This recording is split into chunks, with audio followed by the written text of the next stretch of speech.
maintenant, je vous propose d'examiner les perspectives et l'avenir des questions de réglementation énergétique, les questions surtout de véritable transition énergétique et environnementale. J'aimerais bien avoir votre regard à tous les deux sur la Convention citoyenne pour le climat, tant sur la façon dont les choses se sont passées que sur les perspectives que vous supposez qui vont suivre cet exercice original donc de 150 citoyens, si je ne me trompe pas, qui ont été tirés au sort pour faire des propositions au plus haut niveau de l'État sur la transition énergétique et écologique. Je te laisse.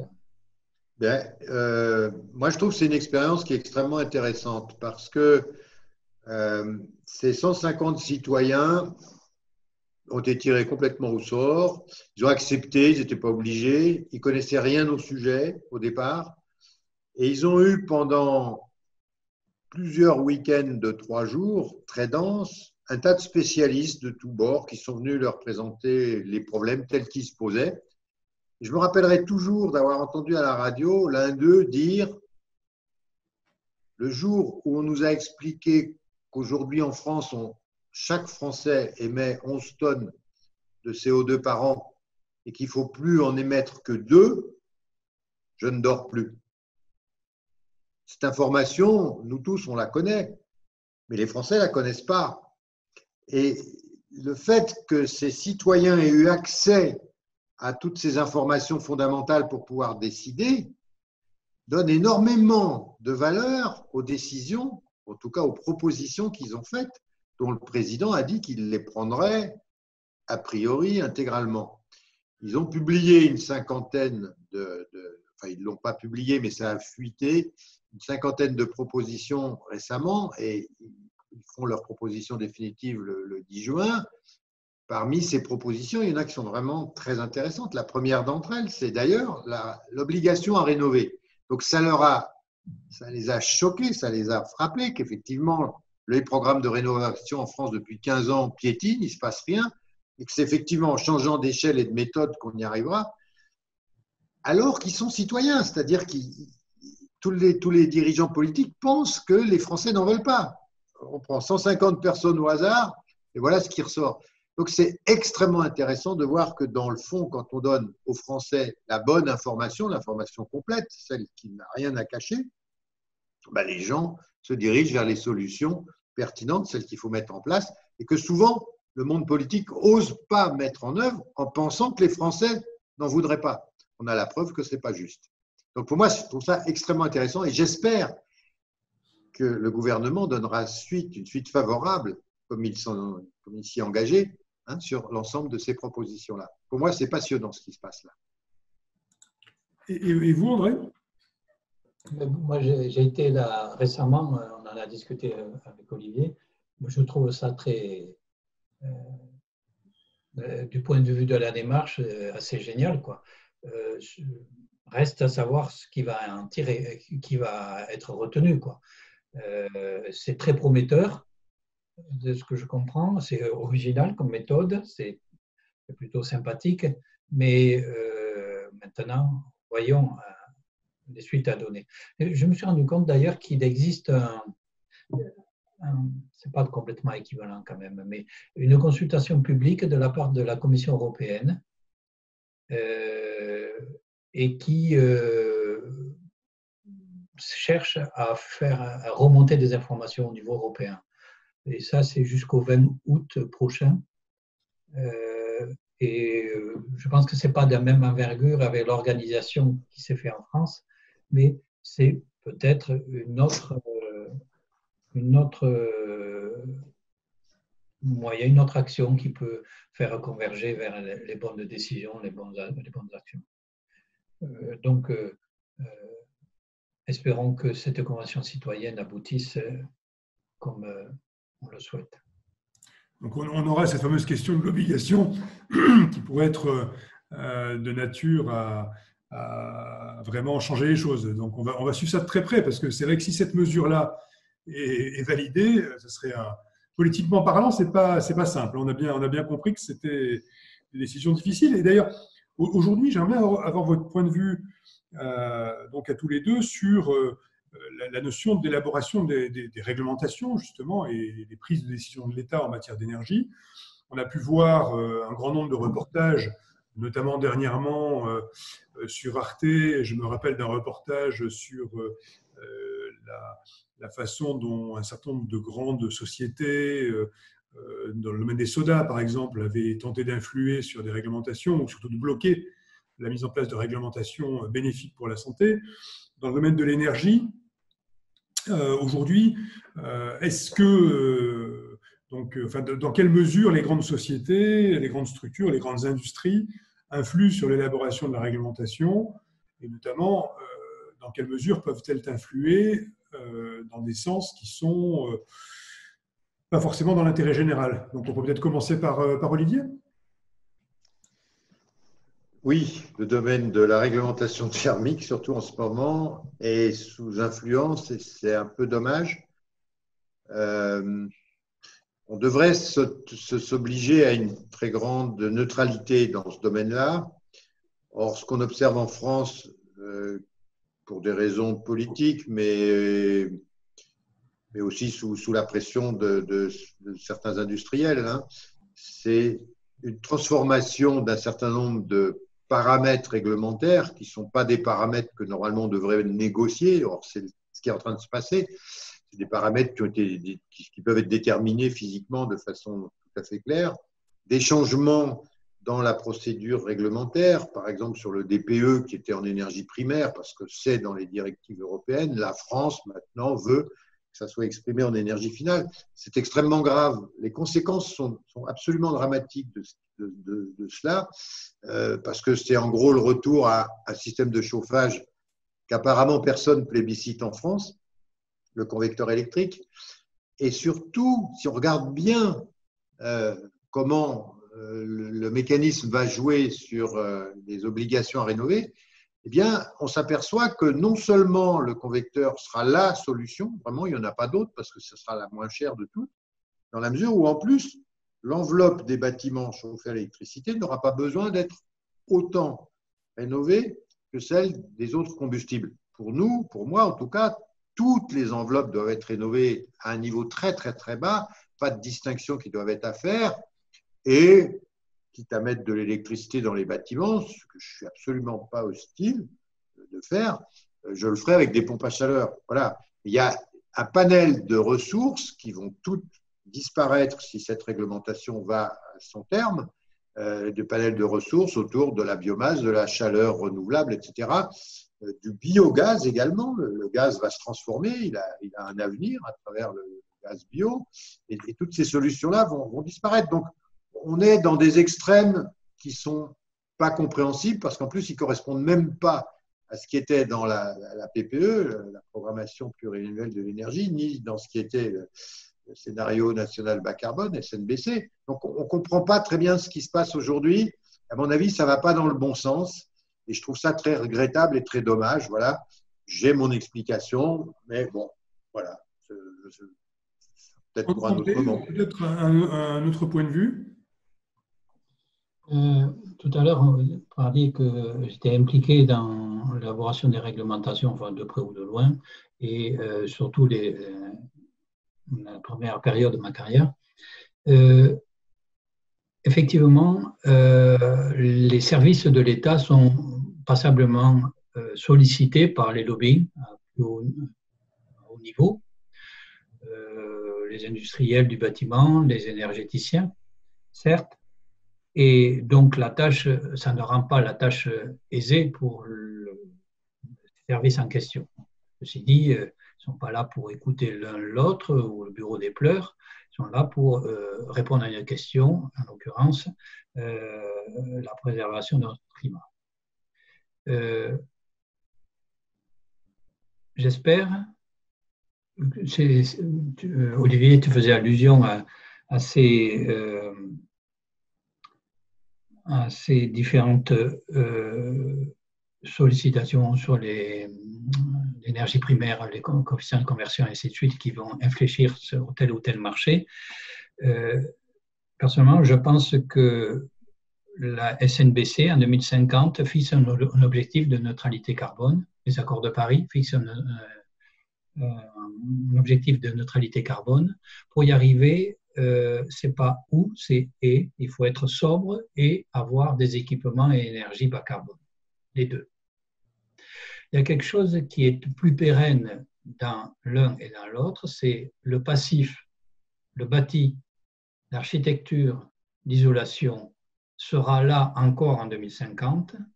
L'équipement, la pompe à chaleur ou la chaudière, aura été changé au moins une fois, voire deux, d'ici là. Et ça tombe bien d'ailleurs parce que dans 10 ans, dans 15 ans, on aura encore plus performant et dans 30 ans, encore plus performant. Donc, je pense qu'aujourd'hui, les pouvoirs publics ont une lourde responsabilité à imposer quelque chose qui soit compatible avec le résultat attendu en 2050. S'il y a une concession sur le durable, eh bien c'est perdu. Si on isole mal parce que, soi-disant, on a une pompe à chaleur à 3 étages ou une chaudière qui condense 3 fois et que c'est génial, que vous allez voir ce que vous allez voir, j'arrive au résultat de la RE 2020, ça sera incompatible avec 2050. Il faut jouer les deux cartes. Et la première carte, elle est un passage obligé. La qualité du bâti, l'architecture, le niveau d'isolation, les faibles besoins, ils sont imprimés jusqu'à la fin de la vie du bâtiment. Donc celui-là, il ne faut pas le louper. Et après, à la limite, on pourrait imaginer d'avoir des équipements, parce que dire oui, mais combien ça va coûter, enfin, là aussi, on ne va pas ouvrir le débat, mais on pourrait imaginer d'avoir des équipements, des pré-équipements. On pourrait, j'en sais rien, je dis n'importe quoi, avoir un permis de construire et c'est écrit en pointillé la surface l'emprise des capteurs que l'on mettra dans 10 ans ou dans 15 ans, qui fera que ce sera notre carbone, si on ne peut pas tout faire aujourd'hui. Mais si on met les capteurs aujourd'hui pour être RE 2020 avec un bâti qui date d'une autre époque, on a perdu. Si on continue à faire sortir de terre des bâtiments qu'on va devoir rénover, que nos enfants doivent rénover, c'est bon, ils en ont déjà 30 millions, c'est pas sûr qu'on ait fini, ils en auront encore du travail, mais pas en créer du nouveau. Et le risque n'est pas nul, vu les tournures, ce que tu as dit, Olivier, vu ce qui peut se passer, le risque n'est pas nul à ce que ça soit incompatible avec l'objectif des accords de Paris. C'est pour ça que ce qui me fait peur dans la réglementation, dans la réforme qui est en projet, c'est que même si les pouvoirs publics, puisqu'on les rencontre régulièrement, enfin, on rencontre les gens dans les ministères, nous disent ben, nous non plus, on ne veut pas des convecteurs électriques, mais malheureusement, il y en aura, c'est que tels que sont calibrés les éléments de la réforme, je le dis, je le répète, elle a été très mal calibrée, je ne sais pas s'ils s'en sont rendus compte, mais il n'y a plus que des convecteurs, c'est-à-dire quelque chose d'irréversible. Ce que vient de dire André est essentiel, c'est d'abord l'enveloppe, et c'est après la possibilité de changer de solution, parce que ça, dans le cours de la vie du bâtiment, il faudra changer de solution, c'est une évidence. Et le convecteur électrique, le problème, c'est qu'il peut pas, rien ne peut se substituer à lui. C'est du courant que du courant. Donc, c'est pour ça que beaucoup privilégient la boucle d'eau chaude. Moi, je ne mets pas tout dans la boucle d'eau chaude. Il y a d'autres façons de distribuer de la chaleur. Mais il faut qu'effectivement, ce qui est à l'origine de la distribution de chaleur soit des systèmes qu'on puisse modifier dans le temps. J'ai peur qu'on aille vers quelque chose qui est irréversible. Plus un autre gros problème qui va être la pointe hivernale, qui va se surajouter à ça. On a déjà pas mal de problèmes. Je trouve que ce n'est pas franchement la bonne idée d'aller rajouter 10 gigawatts électriques sur la pointe hivernale. Avec ces solutions-là, si on rénove d'ici 2030, c'est ça, ce sera 10 gigawatts, là où la pointe est actuellement de 30 gigawatts, je parle que chauffage, hein, là. Donc ça fait beaucoup, ça veut dire des équipements de production complémentaires extrêmement importants, en grand nombre, qui vont coûter cher, et aujourd'hui, je ne sais pas très bien lesquels seront en place, parce que l'EPR n'est quand même pas une réussite sur ce plan-là. Voilà. Donc j'ai beaucoup d'inquiétudes, oui. Alors, il y a un certain nombre de choses là qui se dessinent pour le futur. Aujourd'hui, se pose la question des prises de décision locales ou nationales. Donc, tous les deux, vous avez parlé des ministères, des décisions qui se prennent dans les ministères, de l'action de lobby. Est-ce que pour vous, il faudrait développer ou non des prises de décision en matière énergétique ou environnementale au niveau local et peut-être donner plus de pouvoir, entre guillemets, législatif au niveau local? Bon, très simple. L'obligation réglementaire, c'est au niveau national, enfin, avec des nuances suivant les climats, savoir. Et l'application de cette réglementation, effectivement, les locaux sont mieux placés, sont plus près du terrain. Enfin, voilà, de toute façon, on n'a pas le loisir à dire que localement, je peux faire plus, moins, non. S'ils veulent faire plus, eh bien, tant mieux, ils font des labels en plus, mais il faut que c'est voiture balai nationale qui assure le résultat attendu. Et la vision d'Olivier? Oui, tout à fait. C'est-à-dire que si on a, par exemple, régionalement, il y a un tas d'entités qui souhaitent aller vite et loin en matière de rénovation des bâtiments. En fait, ils ne peuvent pas. Ils ne peuvent pas parce qu'ils seraient favorables à de l'obligation, et l'obligation n'est pas la règle au niveau national, donc on est toujours sous l'incitation, et ils ne peuvent pas parce que les moyens financiers qui pourraient booster les choses ne sont pas non plus en place ou sont dans des systèmes extrêmement complexes qui font que tout le monde abandonne. Donc, une région, aujourd'hui, ne peut pas faire ce qu'elle veut, même si elle a de l'ambition, elle est bloquée par des décisions nationales. Donc, il faut les deux. Il faut des décisions, ce qu'André appelle la voiture balai, je crois que c'est un bon terme, c'est le minimum, mais il faut aussi que ce minimum soit poussé loin. Et si on prend l'exemple de l'obligation à rénover, tant qu'il n'y aura pas ça, les régions ne pourront rien faire. Et derrière, évidemment, le terrain connaît mieux les choses que le national. Il n'y a pas photo, c'est une évidence. Il faut donner beaucoup de pouvoir aux régions. Ce que vous dites là est important. Je me rappelle, j'avais eu connaissance d'une réflexion tenue sur Marseille sur la transition juridique qui devait accompagner la transition écologique et qui disait que, là, ce que j'entends en synthèse de vos propos à tous les deux, c'est que, en gros, le national, c'est la voiture balai, c'est le service minimum. Mais si on veut faire plus au niveau local et qu'on n'a pas je dirais, le levier de l'obligation, on voit bien que ça risque d'être compliqué. Donc, qu'est-ce que vous penseriez de cette notion, voilà, de mettre en place des possibilités de réglementation contraignantes à l'échelon local, qu'il soit régional, comme ce que vous disiez, Olivier, ou à un échelon même à l'échelle d'agglomération, de villes, de communes? On n'est pas juriste et là, on est en plein dans du juridique. Je pense que la France n'est pas du tout organisée comme ça. Les régions n'ont pas d'indépendance juridique sur ce plan-là. Elles ont des prérogatives qui sont bien définies, peuvent agir à l'intérieur de ces prérogatives, mais pas en dehors. Et là, ce qu'on évoque l'un et l'autre, c'est des choses qui sont des prérogatives nationales et aucune région pourra court-circuiter. Donc, je pense que c'est un débat pour l'instant qu'on ne peut pas mener à terme. Il faut que des choses changent au niveau des prérogatives des uns et des autres. C'est vraiment du juridique. Et moi, personnellement, je ne suis pas spécialiste de ça. Ouais. Donc, est-ce que vous auriez des suggestions pour que les citoyens, alors ça peut se connecter à ce qu'on vient d'évoquer à l'instant, hein, mais pour que les citoyens soient davantage impliqués dans ces grands choix environnementaux et énergétiques? Les citoyens, on leur demande leur opinion sans arrêt aujourd'hui et les réponses sont souvent très surprenantes. Ça dépend de la manière dont la question est posée, d'une part, et ils répondent à des questions pour lesquelles, la plupart du temps, pas toujours, mais la plupart du temps, ils n'ont pas les informations nécessaires pour pouvoir trancher. L'exemple de la Convention citoyenne est très intéressant. C'est-à-dire qu'on les amène sur un sujet qui est complexe, comme beaucoup des sujets qui sont à traiter au niveau d'un État, mais on leur a donné les outils, et ça a pris du temps, il a fallu un certain nombre de spécialistes, on leur a donné les outils et les informations nécessaires pour qu'ils puissent émettre une opinion, et donc des propositions, qui aient du poids. Et on voit qu'à ce moment-là, ce qu'ils disent est frappé du bon sens, j'ai envie de dire. Mais si je n'avais pas fait ça, si on n'avait pas fait ça, si ces gens n'avaient pas été informés et qu'on leur dise « qu'est-ce que vous proposez ?» ce qu'ils auraient dit, à mon avis, n'aurait pas eu grand intérêt parce qu'il manquait le socle de la connaissance du sujet. Tant qu'on ne connaît pas le sujet, qu'est-ce qu'on peut raconter sur les solutions qu'il faut apporter? On ne peut pas.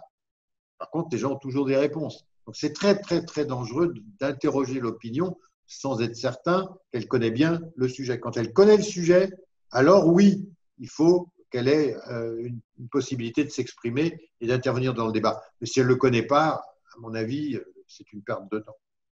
Donc, il y a de la pédagogie à faire. Beaucoup. Et de l'enseignement, enfin, pas que de la pédagogie. Il faut vraiment que chacun connaisse le sujet. André? Il est probable qu'à l'échelle de la région locale, la proximité aidant, je pense que c'est probablement utile d'avoir des suggestions pour des citoyens pour faire évoluer le système au niveau national, pour faire créer des labels avec d'autres considérations, des ajustements avec la région, avec le climat, pour améliorer et éventuellement faire du sur-mesure par rapport à la base commune qui est le niveau national. Peut-être à ce niveau-là. Mais je rejoins ce que disait Olivier. Il faut éviter les discussions de coin de bar et il faut se donner les moyens, si on veut consulter, il faut se donner les moyens comme ça a été fait, que tu vas reciter là dans la convention. Qu'est-ce que vous avez pensé de cet échange? Est-ce que vous avez éventuellement envie d'ajouter une dernière information, une dernière idée? Est-ce que ces échanges vous ont semblé constructifs? Oui, ces échanges sont intéressants, ils ont été constructifs, on a pu échanger de façon assez complète. Si j'ai encore une chose à dire, c'est celle peut-être de l'âge, qui est qu'on n'a plus beaucoup de temps pour agir, qu'il faut arrêter de piétiner et d'avancer à petits pas, et qu'il faut maintenant vraiment aller vers des solutions qui sont radicales, accepter un certain nombre de décisions qui ne seront pas forcément très agréables, mais qui sont vraiment la survie de nos propres enfants, puisqu'on ne sera pas concerné quant à nous. Franchement, c'est mon vœu le plus cher, c'est qu'il y ait une prise de conscience absolument nationale et qu'enfin on s'engage avec fermeté dans la bonne direction. Aujourd'hui, on piétine et on perd notre temps. Voilà. Ouais. Je veux rappeler que c'est apprendre à partager, oui, ce qu'on disait tout à l'heure. Partager les richesses et partager dans l'espace et dans le temps. Parce que, effectivement, triste privilège que nos âges, on n'aura pas à vivre ces désagréments. Nos enfants l'auront à vivre. Donc, autant apprendre à s'écouter, apprendre à décider ensemble des bonnes solutions très vite. Il ne faut pas tarder, tu as raison, Olivier, d'insister là-dessus. Je suis persuadé que si on travaille plus sur le parc et sur les considérations bas carbone, ça va avoir des effets d'entraînement sur la construction, sur le flux de construction et sur des tas d'autres secteurs de l'économie. C'est quand même exceptionnel que de mettre ça en place. Quand on regarde par rapport à nos carrières, le recul, le petit recul qu'on a, jamais on pensait, à la fin du siècle dernier, qu'il y allait avoir une réglementation dans l'existant. C'est inimaginable, même si elle n'est pas opérationnelle pour le moment. Et ce qui serait très bien, et que ça se fasse très très vite, c'est qu'on prenne en compte aussi le carbone dans la rénovation. C'est même évidemment beaucoup plus urgent que dans le neuf. Donc peut-être que le neuf va aider à faire décoller l'existant. J'incite aussi sur ce qu'a dit Olivier, si on pouvait faire plus simple, ça serait tellement mieux.